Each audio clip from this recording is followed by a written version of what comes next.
Gorillas in the Mist, 1983, by American primatologist Dian Fossey, chronicles her 13 years of dedicated research on gorillas in the remote forests of Rwanda.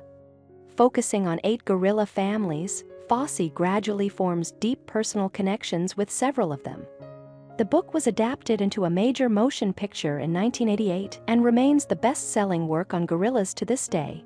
Its central themes explore humanity's relationship with nature, the intricate lives of gorillas, and the patience required for long-term field research. Written in the first person, the work was acclaimed for its humane storytelling and integration of contemporary scientific findings. With a PhD in zoology from Cambridge, Fossey was recognized as the world's leading expert on great apes. The book also features dozens of photographs of gorillas taken by Fossey and her team for National Geographic. In the preface, Fossey observes that most scientists had largely ignored the mountain gorillas she studied. Whereas historical accounts often depict these animals as brutish monsters, her direct observations reveal a complex society, complete with a hierarchy, respect for ancestors, and mourning rituals. She emphasizes the importance of distinguishing between chimpanzees, gorillas, and orangutans. Fossey laments that over her study period, the gorilla population was halved, which only strengthened her commitment to conservation. Fossey first arrived in Africa in 1963, funding her initial 7-week trip with a large personal loan. She had completed veterinary training at the University of California, Davis, followed by postgraduate work at San Jose State University. Her arrival at a research site in Rwanda left a poor first impression on Dr. Louis Leakey. She vomited on a pair of fossils due to complications from a broken ankle. Yet Leakey was so impressed by her determination that he encouraged her to return to Africa and continue her work in primatology.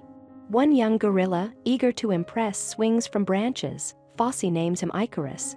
She names 3 older gorillas after famous composers, Bartok, Brahms, and Beethoven. Earning the trust of each gorilla, she writes, was a major achievement, often taking over a year and a half. The study's coverage of 3 generations of gorillas adds depth and insight. With the help of wildlife photographers Alan and Joan Root, Fossey establishes Karasik, a camp high in the mountains near an extinct volcano.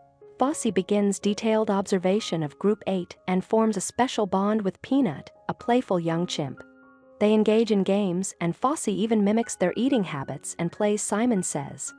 She notes that each gorilla develops distinct vocalizations for family members.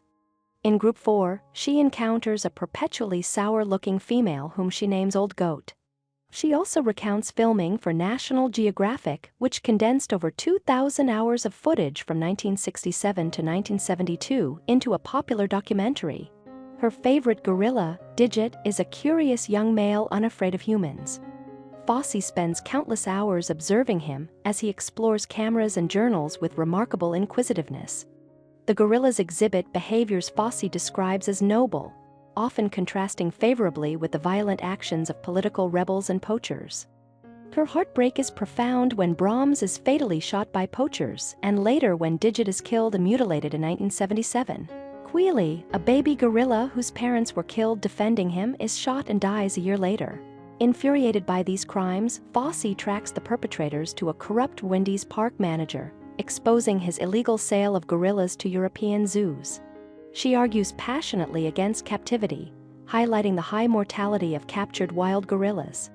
Despite her relentless conservation efforts, poachers continue to decimate the population. Tragically, Fossey was murdered in her sleep in 1985, 2 years before the publication of Gorillas in the Mist. Though her killers were never identified, poachers are widely suspected. Through her books and television appearances, Fossey brought global attention to rainforest destruction and the brutal killing of gorillas, challenging local economic interests that opposed her work. She is buried at Karasik alongside the gorillas she devoted her life to protecting. Thank you for watching. If you enjoy this video, leave a like and subscribe.